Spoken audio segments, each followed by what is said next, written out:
ใจหล่นอยู่บนปากเซ่พวกสาวปากเซ่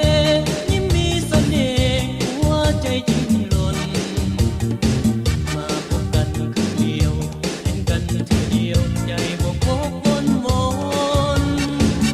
ใจเกิดคับสนลงหักสาวเซ่จนสุดใจคิดถึงอยู่บ่ลืมบ่ลาพวกเขาบอกว่าพวกเขาบอกว่าจะหักจนตายนับคำทุกคำเขาเว้าออกมาหวานดังน้ำตาลทรายดึงดูดหัวใจให้หลงไหลตลอดมาที่หัวเสดูนั่งสมจันทร์เขายังสาบานต่อจันทราว่าจะหักมันบ่ลืมลาหักจนสัวฟ้าดินสลายหัวใจข้าเป็น